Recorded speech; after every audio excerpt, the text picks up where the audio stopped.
हाँ, तो सबसे बड़ी कमजोरी क्या है स्टूडेंट की? कि उसे खुद पर भरोसा नहीं है। तो सबसे पहले खुद पर भरोसा करना सीखें, दूसरों की परवाह न करें। दो ही गुण किसी विद्यार्थी में अगर आ जाते हैं तो अनिवार्यतः एक सफल विद्यार्थी है। और वो दो गुण क्या है? वो दो गुण है खुद पर भरोसा कर लेना और दूसरा दूसरों की परवाह न करना। क्योंकि संघर्ष केवल अकेले किया जाता है, संघर्ष के लिए भीड़ की आवश्यकता नहीं है। भीड़ तो संघर्ष के बाद जब तुम सफल हो जाओगे तो तुम्हारे साथ स्वतः आ जाएगी। आप किसी लाइन में खड़े हो तो सबसे आगे रहिए, आगे रहने की कोशिश कीजिए। अगर आप सबसे पीछे रहते हो तो आपको शेष मिलेगा, और आप गणित के विद्यार्थी शेष का मतलब अच्छी तरह से जानते हैं। शेष का मान शून्य भी हो सकता है, अर्थात आपको कुछ भी नहीं मिलेगा, ये भी हो सकता है। तो कभी भी डरिए मत, और बस एक ही बात ध्यान रखिए कि चाणक्य ने कहा है भाग मत, कर प्रयास, भाग मत, अर्थात प्रयास को जारी रख। तुझे मैदान छोड़ के भागना नहीं है जब तक सफलता तेरे कदम न चूम ले। ये हम निश्चित रूप से आपसे बिल्कुल पूर्ण रूप में किंचित मात्र भी हमें संदेह नहीं, निसंदेह कहते हैं कि आप अगर अपने कर्म पथ पर आरूढ़ रहोगे तो सफलता एक दिन आपकी गोदी में अवश्य खेलेगी। स्वामी विवेकानंद ने कहा है कि तू तब तक प्रयास कर जब तक ये सफलता तेरी गोदी में आके स्वयं नहीं बैठ जाए। सफलता ही तो मंजिल है प्रयास की मंजिल ही सफलता है। आप प्रयास कीजिए और भयमुक्त हो जाइए, डरिए मत, डर को निकाल दीजिए, अपने आप पर भरोसा करना सीख जाइए। बस इन बातों के ध्यान के साथ हम आगे बढ़ते हैं अपने चैप्टर के अंतर्गत, जहां पर हमें रोले एवं लाग्रांज का प्रमेय समझना है। तो सबसे पहले ये समझें, जो माइकल रोल थे, जो फ्रेंच मैथमेटिशियन थे, इन्होंने ऐसा कौन सा कथन बताया, ऐसी कौन सी बात हमें बताई जो हम पहले से नहीं जानते थे। आपका एक्स एक्सिस है और यहाँ पर ये वाई एक्सिस है। आप ध्यान देंगे कोई वक्र चल रहा है तो वक्र की कोई निश्चित आकृति नहीं होती है, वक्र एक सरल रेखा भी हो सकती है, और वक्र किसी भी प्रकार से एक्स अक्ष के दाएं बाएं वाई अक्ष के ऊपर नीचे कैसे भी चल सकता है। तो विभिन्न प्रकार के वक्रों का अध्ययन करते हैं। मान लीजिए वक्र आपका एक स्ट्रेट लाइन है, सरल रेखा है, और सरल रेखा है तो कहीं भी जा सकती है, एक्स अक्ष के पैरेलल जा सकती है, वाई अक्ष के पैरेलल जा सकती है। या आपका कोई वक्र है, वो मान लीजिए इस प्रकार से चल रहा है कि किसी बिंदु से प्रारंभ होकर के और वो इस प्रकार से गिरना शुरू कर देता है, और फिर किसी निश्चित अंतराल के बाद निश्चित बिंदु पर आकर के बढ़ना शुरू कर देता है, और जितना मान उसका पहले था उतना मान पुनः प्राप्त कर लेता है। अर्थात x के बढ़ने के साथ साथ y का मान घटता है, पुनः एक बिंदु के बाद फिर बढ़ने लगता है और बढ़कर के पुनः उसी मान को प्राप्त कर लेता है। ऐसा भी हो सकता है कि आपका वक्र किसी बिंदु से सीधा उठता हुआ चला जाता है और बाद में गिर के पुनः उतना ही मान प्राप्त कर लेता है, ऐसा भी हो सकता है। ये भी हो सकता है कि आपका वक्र इस प्रकार से चल रहा है और गिरता हुआ उठता हुआ और चलता चला जा रहा है और पुनः उतना ही मान प्राप्त कर लेता है एक बार जितना उसका पहले था। किसी बिंदु पर एक से अधिक बिंदु पर समान मान प्राप्त कर लेता है। मान लीजिए इतना मान इस बिंदु पर ले लेता है। तो यह ध्यान दें, रोल ने क्या बताया, माइकल रोल ने बताया कि यदि वक्र बढ़ती हुई स्थिति से गिरती हुई स्थिति में आता है तब उस अंतराल के अंतर्गत कम से कम एक बिंदु ऐसा अवश्य मिलता है जहां पर परिवर्तन की दर रुक जाती है, अर्थात शून्य हो जाती है। यहाँ हम देख पा रहे हैं अपना वक्र है y=fx, कोई फलन है तो x में परिवर्तन हो रहा है, तो x के साथ साथ y में भी परिवर्तन हो रहा है। और जब किसी चर राशि में अन्य चर राशि के सापेक्ष परिवर्तन होता है तो जो परिवर्तन अत्यंत कर दिया जाता है तो अत्यंत परिवर्तन ही सीमांत परिवर्तन कहलाता है। और किसी आश्रित चर y में स्वतंत्र चर x के सापेक्ष परिवर्तन की दर का सीमांत मान लिमिटिंग वैल्यू क्या कहलाती है, आश्रित चर y का स्वतंत्र चर x के सापेक्ष अवकलज कहलाता है। यही अवकलज की डेफिनेशन है। तो अर्थात हम अवकलज का अनुप्रयोग कर रहे हैं, एप्लीकेशन ऑफ डेरिवेटिव के अंतर्गत है। तो हम देख पा रहे हैं कि अवकलज का मान जब धनात्मक होता है तो वक्र ऊपर उठता चला जाता है, और अवकलज का मान जब ऋणात्मक होता है तो वक्र नीचे गिरना शुरू कर देता है। तो यहाँ से इस बिंदु से वक्र ने चलना प्रारंभ किया, किसी बिंदु x बराबर a से x बराबर b तक फलन का वक्र चल रहा है। मान लीजिए ये a बिंदु है और b बिंदु है, तो इस इंटरवल के अंतर्गत a से वक्र ने उठना शुरू कर दिया, क्योंकि dy dx का मान अवकलज का मान है वो धनात्मक है, तो वक्र उठता चला गया। और एक बिंदु ऐसा अवश्य आया है जहां पर अवकलज का मान शून्य हो गया है, उसके बाद अवकलज ऋणात्मक हो गया, तो x तो बढ़ता गया परंतु y का मान घटना शुरू हो गया x के साथ साथ, और वक्र नीचे की ओर आने लगा। और b बिंदु पर आकर के पुनः वक्र ने उतना ही मान प्राप्त कर लिया, जो y का मान a बिंदु पर था ठीक वही b बिंदु पर प्राप्त हो गया। तो इस बात को इस प्रकार समझिए, यहाँ पर रोल ने बताया कि ये तभी संभव है जब कम से कम एक बार अवकलज शून्य अवश्य हुआ है। अगर इसको हम ज्योमेट्रिकल इंटरप्रिटेशन के अंतर्गत देखते हैं, ज्यामितीय व्याख्या के अंतर्गत देखते हैं, तो ज्यामिति में इसका अर्थ ये हुआ कि जो वक्र है वो क्लोज इंटरवल ए बी में कैसा होना चाहिए, संतत। संतत से तात्पर्य क्या है, इसका वक्र कहीं पर भी ब्रेक नहीं होना चाहिए, फलन का जो वक्र प्राप्त हो रहा है कहीं पर टूटना नहीं चाहिए। ओपन इंटरवल ए बी में कैसा होना चाहिए, अवकलित। अगर ये इसके अंदर अवकलित है, इसका ज्यामितीय अर्थ ये है कि इसके प्रत्येक बिंदु पर एक अद्वितीय स्पर्श रेखा खींची जा सकती है, अद्वितीय स्पर्श रेखा का अस्तित्व है। तो अद्वितीय स्पर्श रेखा हम इस प्रकार से खींचते गए, एक स्थिति ऐसी अवश्य आएगी जहां पर स्पर्श रेखा खींचेंगे तो उस बिंदु पर वो x अक्ष के पैरेलल हो जाएगी। और हमें पहले से पता है कि x अक्ष के समांतर प्रत्येक रेखा की प्रवणता शून्य हो जाएगी, क्योंकि x अक्ष की प्रवणता क्या होती है, शून्य होती है। तो अर्थात प्रवणता ही अवकलज है।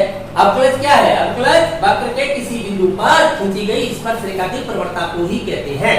तो यहाँ पर अवकलज शून्य हो जाएगा, क्योंकि किसी राशि में वृद्धि हो रही है तो ग्राफ ऊपर उठ रहा है, और जब वो राशि का मान शून्य हो जाता है अवकलज का मान, तो यहाँ पर रुक जाता है, उसका न गिरता है न उठता है। उसके बाद आपको पता है कि जब प्लस से माइनस में जाएंगे या माइनस से प्लस में आएंगे तो एक बार शून्य से गुजरना पड़ेगा।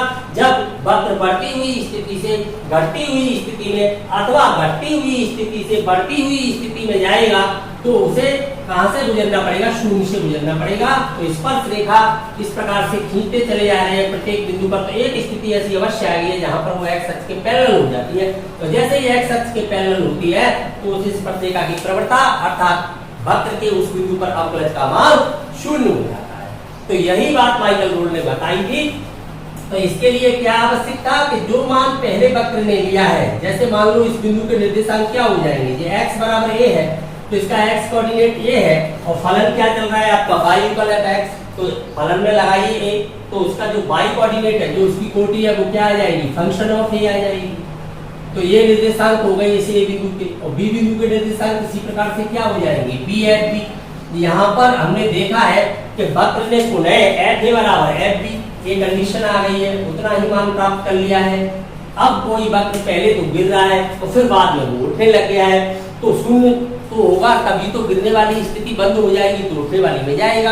अर्थात जो परिवर्तन की दर ऋणात्मक है वो धनात्मक में चेंज तब होगी जब एक बार शून्य हो जाएगी, और शून्य के बाद तो जब शून्य होगा अवकलज तो स्पर्श रेखा कहाँ आ जाएगी, x अक्ष के पैरेलल आ जाएगी। तो ये इसका ज्योमेट्रिकल इंटरप्रिटेशन है, ये इसका ज्यामितीय अर्थ है।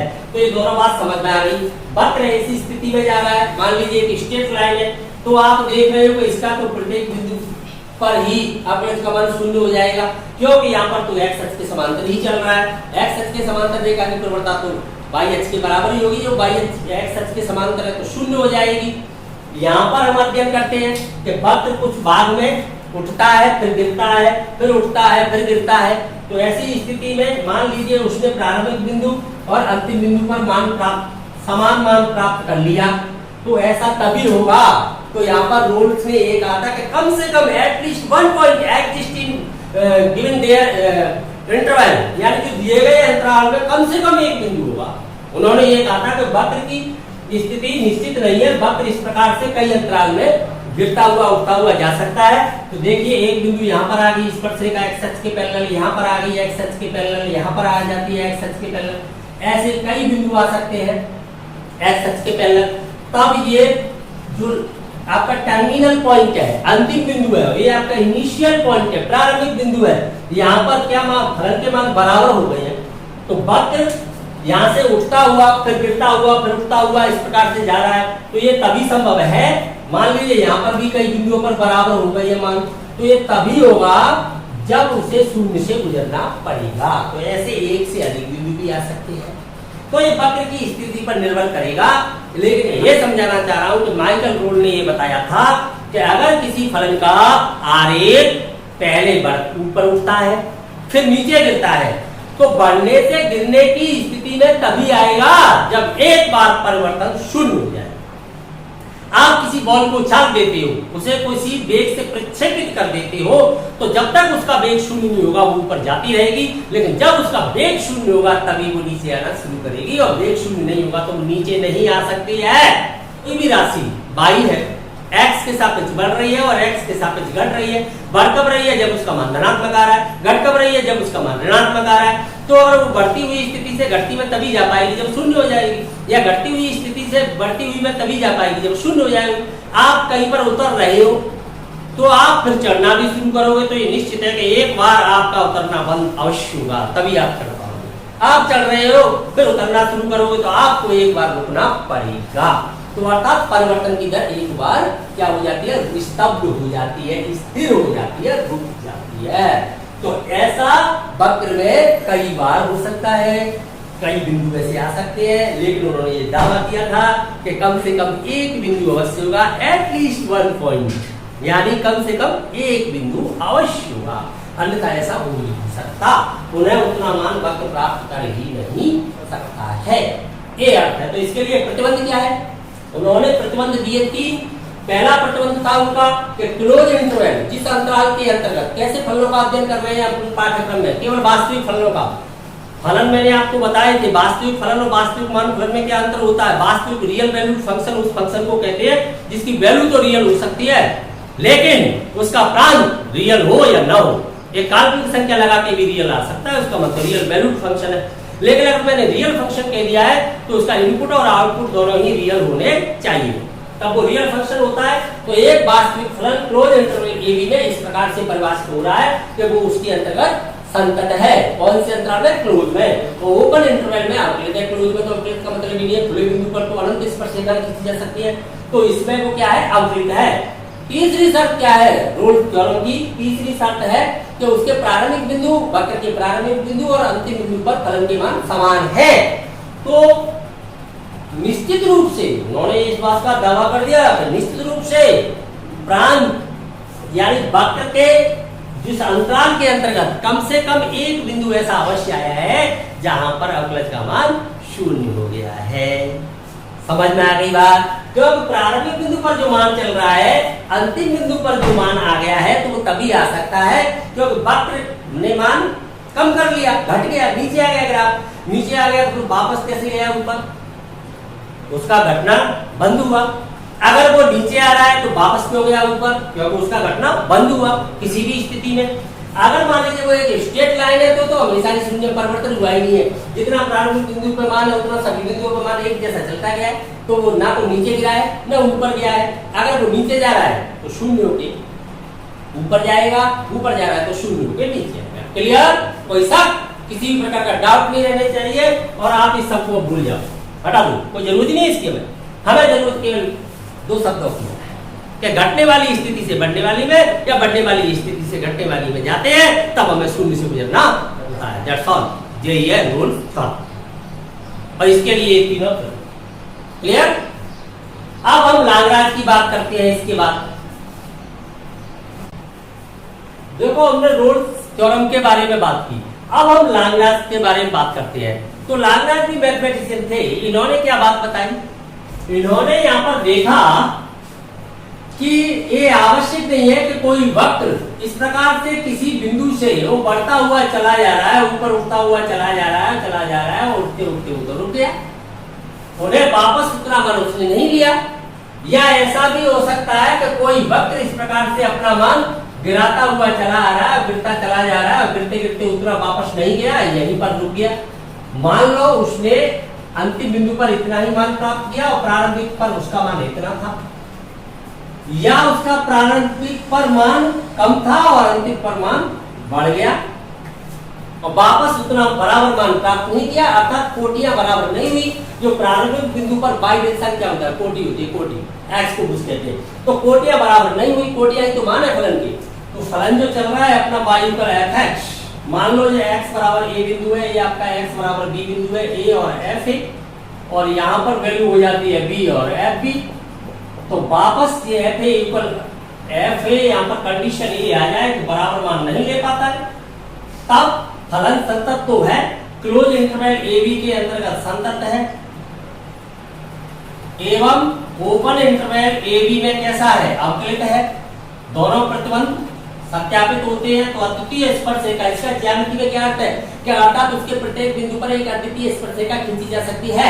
इसका ज्यामिति में क्या अर्थ है कि वक्र कहीं भी टूटा हुआ नहीं है, बस इसलिए दोनों बात की जाती है। वक्र टूटा हुआ तो अध्ययन कैसे कर लेंगे, अगर स्पर्शरेखा ही नहीं है तो अगर स्पर्शरेखा की प्रवृत्ता ही तो अवकलज कहलाती है, अवकलज ही नहीं है, फिर अवकलज का प्रयोग कैसे कर लेंगे। आप सोच रहे होंगे ये दोनों क्यों होते हैं, ये रटने के लिए नहीं होते, समझने के लिए होते, उस बात को समझिए। ये वक्र को परिभाषित करती है, अगर ये नहीं है तो वक्र आपका डिफाइन ही नहीं होगा। जब वक्र ही नहीं है तो अध्ययन किसका करोगे आप। और अगर मान लीजिए ओपन इंटरवल में अवकलित नहीं है तो वहां अवकलज ही नहीं होगा, अवकलज ही नहीं होगा तो अवकलज का प्रयोग कैसे कर लोगे। तो इसलिए दोनों प्रतिबंध आवश्यक है, दोनों ही थ्योरम में वक्र होना चाहिए और परिभाषित भी होना चाहिए। तीसरी बात यहाँ पर आई है कि f बराबर f भी है, आवश्यक थोड़ी है कि कोई वक्र प्रारंभिक बिंदु से और अंतिम बिंदु पर उतना ही मान प्राप्त कर ले, बीच में रुक जाए फिर क्या करोगे। तब लागराज ने इस प्रमेय को देखा और इसका निष्कर्ष देखा तो पता लगा उन्हें कि ये कोई आवश्यक नहीं है। चलो ये दोनों शर्त तो वक्र के लिए आवश्यक है, लेकिन ये तो कोई आवश्यक नहीं है, वक्र ऐसे भी रुक सकता है। फिर क्या होगा, फिर क्या ये बिंदु यहाँ पर शून्य एक बार हो जाएगा, उन्होंने ये देखा तो नहीं मिला शून्य।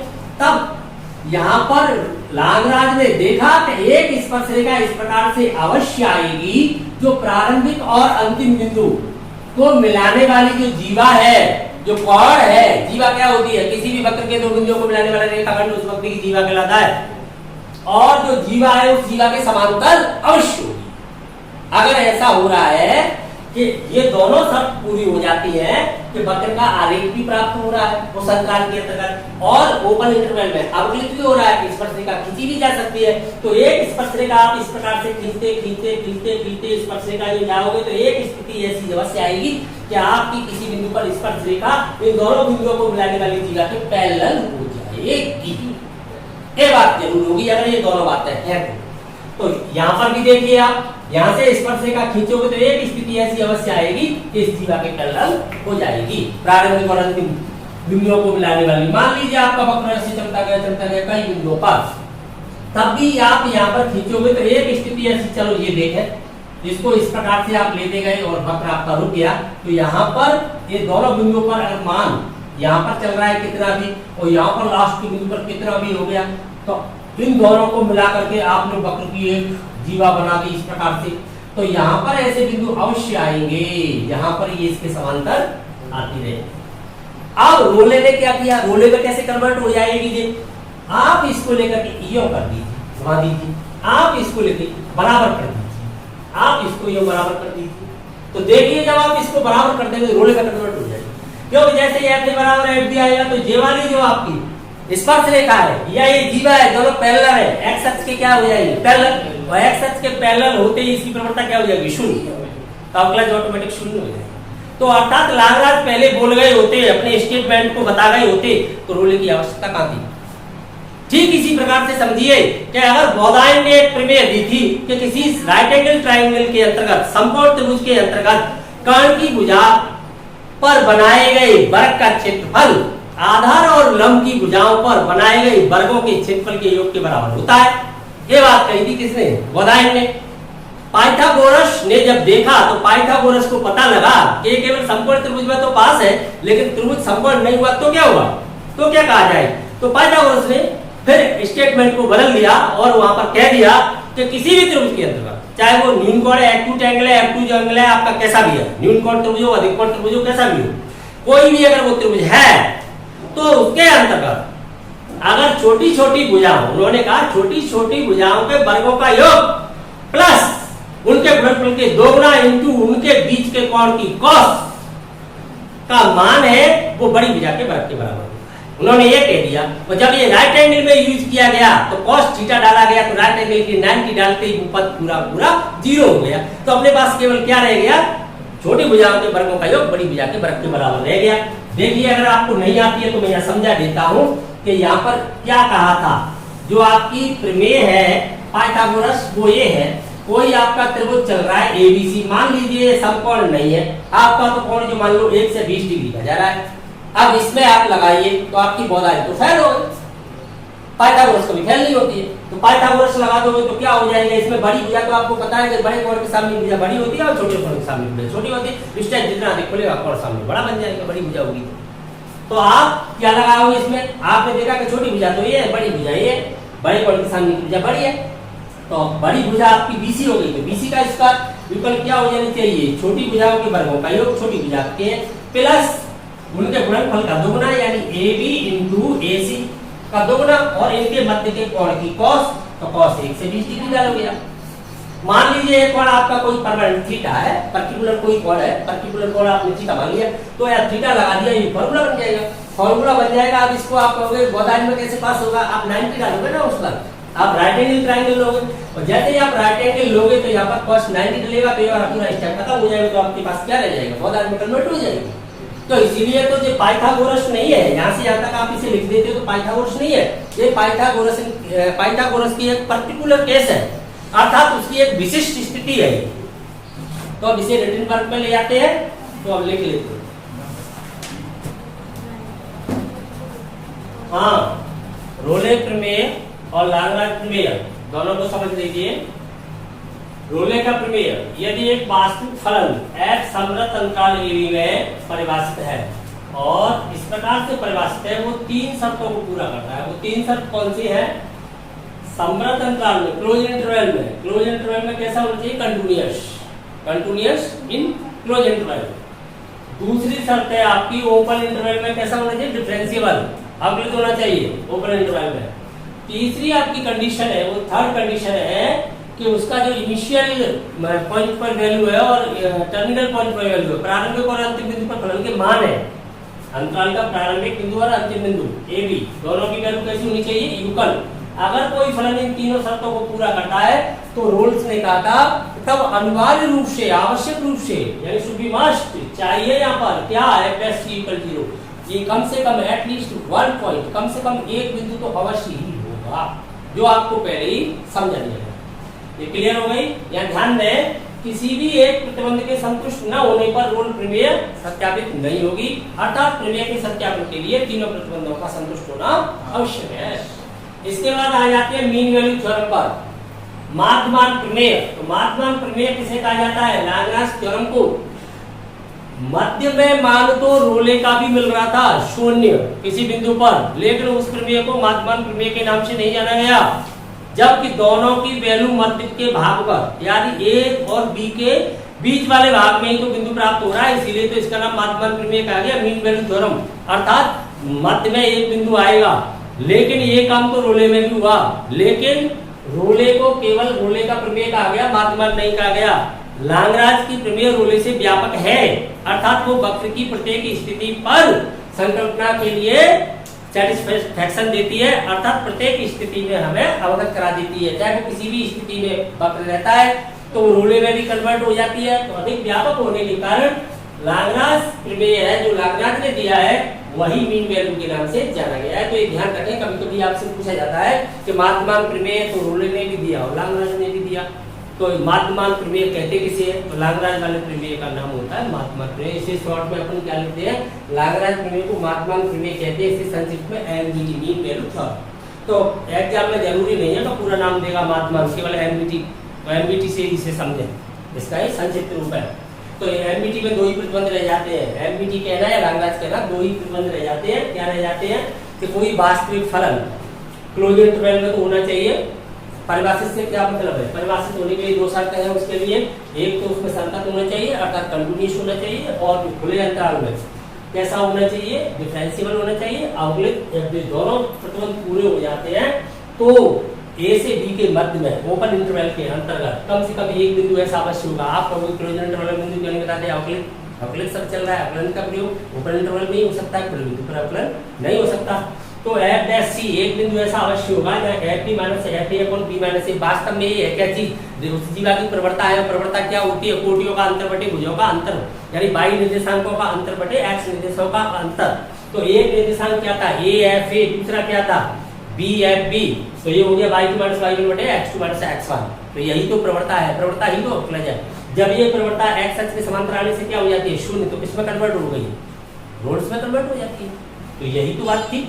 तो ये होता है, यहाँ पर ये ध्यान रखें कि एफबीटी के सत्यापन के लिए दो शर्तें हैं, तो दोनों का पूर्ण होना आवश्यक है। अगर दोनों शर्तों में से एक भी पूर्ण नहीं होती तो वो प्रमेय सत्यापित नहीं होगी उस इंटरवल के अंतर्गत। आपकी सुविधा के लिए कुछ संतत और कुछ असंतत फलनों को बता दिया गया है। यहाँ पर जैसे सांतत्य की बात आती है तो आपने पहले 5.1 में सांतत फलन अवकलित फलन को देख लिया है, तो उस प्रकार से आपको पूरा संतत नहीं करना है, किसी फलन को ना अवकलित करना है। क्यों कि अब आप संतत से आगे निकल के आ गए हो, अंतर्भाग में जा रहे हो। जब प्रश्न को कर रहे होते हैं तो उसमें दो भाग होते हैं, एक होता है मुख्य भाग, एक होता है अंतर्भाग। तो मुख्य भाग वो होता है जो क्वेश्चन जिस चैप्टर का होता है और जिससे वो रिलेटेड है, वहां पर उसके स्टेप को कट नहीं कर सकते, पूरा शो करना पड़ता है। परंतु उसके अंदर अगर हमें किसी अन्य विषय वस्तु की आवश्यकता होती है उसको सीधा प्ले करते हैं, जैसे कि गुणनखंड आ जाए तो सीधे करेंगे। ऐसे यहाँ पर सांतत फलन देखना पड़ेगा, अवकलित भी देखना पड़ेगा, तो हम सीधा उसके गुणधर्म के आधार पर देखेंगे, क्योंकि इसका अध्ययन हमने इससे पूर्व एक्सरसाइज में कर लिया गया है, पहले कर लिया है। तो बिल्कुल उसका सीधा प्रयोग करेंगे, स्टेप बाय स्टेप चलते हैं। अगर हमने सबको ओपन कर दिया तो क्वेश्चन कितना लंबा हो जाएगा, संतत अलग करेंगे, अवकलित अलग करेंगे, और तब उसके बाद हमें प्रयोग को देखेंगे तो सीधा प्रयोग किया जाएगा। तो ध्यान दें, इस बार आपने अध्ययन के अंतर्गत देखा है कि आपका तस्मत फलन है, वास्तविक फलन तो है ही, रियल टू रियल है, ये हमेशा कैसा होता है, सतत होता है। वास्तविक संख्या रेखा पर आपका अचर फलन है, हमेशा सतत होता है, देखने की जरूरत ही नहीं है, गुणधर्म में इसका सीधा लिख दीजिए। आपके बहुपद फलन है, बहुपद फलन आप जानते ही हो, जिसके प्रत्येक पद में चर राशि की घात है वो होल नंबर होती है, तो बहुपद फलन है। अब देखिए 11th में ये सारे फलन आपको कराए, सब 12th में काम आ रहे हैं कि नहीं आ रहे हैं। और आपके त्रिकोणमितीय फलन है, sin x cos x है, त्रिकोणमितीय फलन है, आपका चरघातांकी फलन है, या फिर आपका लघुगण की फलन अपने प्रांत में ही होगा, क्योंकि जीरो और माइनस के लिए तो परिभाषित नहीं होता है, जीरो लॉग जीरो का मान माइनस अनंत होता है और ऋणात्मक संख्या के लिए लघुगण परिभाषित नहीं होता है। तो ये सभी क्या है, संतत, सीधे लिख दोगे उनको डायरेक्ट, ये संतत है क्लोज इंटरवल में। इस प्रकार के हाइपरबोलिक वाले अपने एनसीईआरटी में तो है नहीं, परंतु आगे जरूरत पड़ती है। इस साइड को आप जरूरी नहीं है कि इसको ध्यान में रखते, आगे जरूरत पड़ती है, यूज कर सकते हो।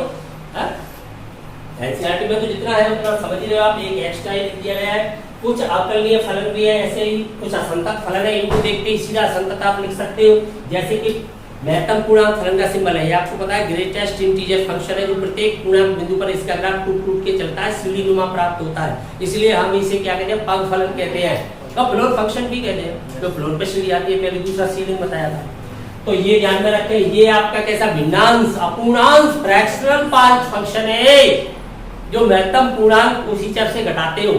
तो ये कर्ली ब्रैकेट में व्यक्त करते हैं, जरूरी नहीं है कि ऐसे ही लिखे, इसको वो कर्ली ब्रैकेट में भी लिख सकता है, आप घबरा मत जाना, जरूरी नहीं है वो इसको ऐसे भी लिख सकता है। इसी का मतलब ये होता है, इसी का मतलब इसे ऐसे ओपन करते हैं, कन्फर्म, इसे ऐसे ओपन करते हैं, तो इसे फ्रैक्शनल पार्ट फंक्शन का सिंबल है।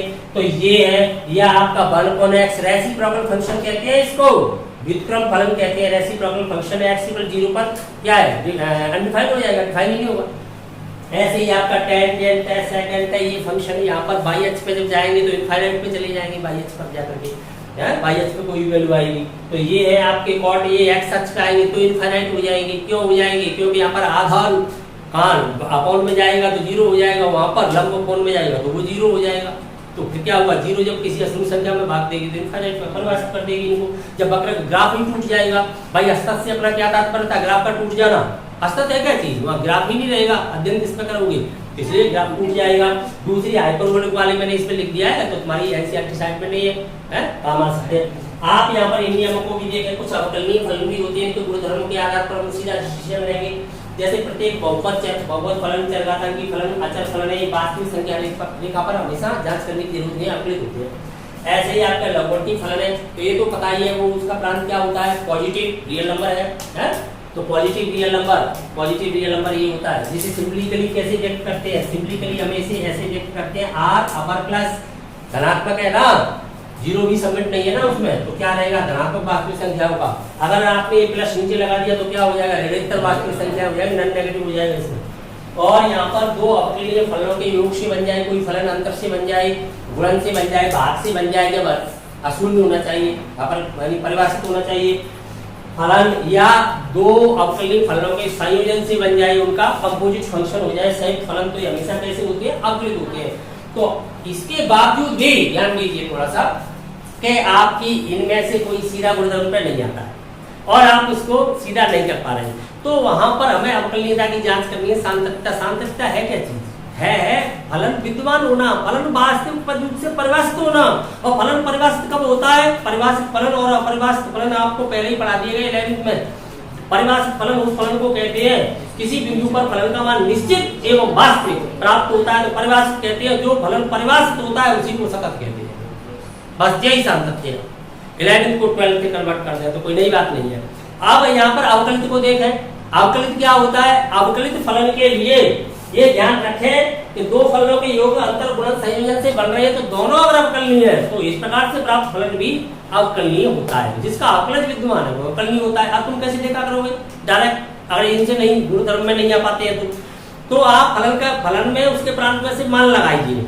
मान क्या है, वहां पर ऐसे लगाओगे, लिख लिख के लगाएंगे, सिर्फ विचार शक्ति से, थॉट एंड आइडिया, कॉन्सेप्ट में जाकर के विचार लगाइए। आप रियल नंबर में आपको सबसे पहले नंबर सिस्टम बताया गया। नंबर सिस्टम क्या है, रियल नंबर आ रहा है, इंटीजर नंबर आ रहा है, रेशनल आ रहा है, रेशनल आ रहा है, कैसा भी आ रहा है, तो आप वहां पर समझ पा रहे हो। उसी नंबर सिस्टम में जाइए और वहां विचार शक्ति के द्वारा उसमें मान लगा के देखिए। अगर मान निश्चित और वास्तविक प्राप्त होता जाता है तो आप कह दीजिए फलन परिभाषित है और लिख दीजिए कि फलन संबंध है। फिर उसके बाद आकलन करना आपको सिखा दिया गया है, क्योंकि आकलन का प्रयोग कर रहे हैं तो आप उसका आकलन करके रख लीजिए। आकलन करने के बाद आकलन से कोई एनोदर फंक्शन फाइंड होगा, उस फंक्शन में फिर प्रांत से मान लगाइए, ओपन इंटरवल से श्रेय मानों को छोड़ करके, और फिर लगाइए और फिर देखिए कि उसका मान भी निश्चित और वास्तविक आ रहा है, यानी परिभाषित है। और परिभाषित है तो इसका मतलब वहां वक्र है, अब स्पर्शिका खींची जा रही है तो अवकलित हो जाएगा। वैसे डायरेक्ट देख लेंगे, जरूरी थोड़ी है कि लेफ्ट हैंड डेरिवेटिव और राइट हैंड डेरिवेटिव के फॉर्मूले लगा के देखेंगे। इतना करोगे आप, या फिर आप सांतत्ता का अध्ययन इस प्रकार से करोगे कि left hand limit, right hand limit, value of the function, तो इस क्वेश्चन को कहां ले जाओगे जब तक। लेकिन कहीं कहीं पर आवश्यक हो जाए कि फलन दो नियमों में चला जाता है और दो नियमों में जा रहा है तो आपको आवश्यक हो जाएगा तो करना भी पड़ेगा जब कोई ऑप्शन नहीं होगा। जब तक आपके पास ऑप्शन है सांतत्य अवकलनीयता से बचने का, डायरेक्ट लिखने का, तब तक डायरेक्ट लिखेंगे। जब आपके पास कोई ऑप्शन नहीं बचेगा तभी करेंगे उसी स्थिति में। और ये आपकी समझ में आ गया है पूरी तरह से। प्रकार की आपकी कोई समस्या रह गई है किसी भी प्रकार की, कैसी भी किंचित मात्र भी, तो आप बता सकते हो, तो उसके लिए हम प्रयास करेंगे। ठीक है, जुड़े रहिए हमारे चैनल के साथ। और भाई देखो, दो प्रकार की स्थिति बनती है, मैं कह ही देता हूँ। जो स्टूडेंट मेरी क्लास में सामने बैठे हुए मुझे दिखाई दे रहे हैं, जिनसे मेरा डायरेक्ट संपर्क बन पा रहा है, तो उनमें से तो हम कोशिश करते हैं कि अर्जुन बन जाए। क्यों बन सकते हैं ना, वो अर्जुन बन सकते हैं उनमें से। लेकिन जो हमें ऑनलाइन देखते हैं, जिनको हम नहीं देख पा रहे हैं, लेकिन वो तो हमें देख पा रहे हैं, तो ऐसी स्थिति क्या होती है, ऐसे एकलव्य बन सकते हैं। अब वो एकलव्य बन तो सकते हैं पर उन्हें थोड़ा सा डर है, उन्हें डर लग रहा है कि अगर हम एकलव्य बन गए तो किसी दिन अंगूठा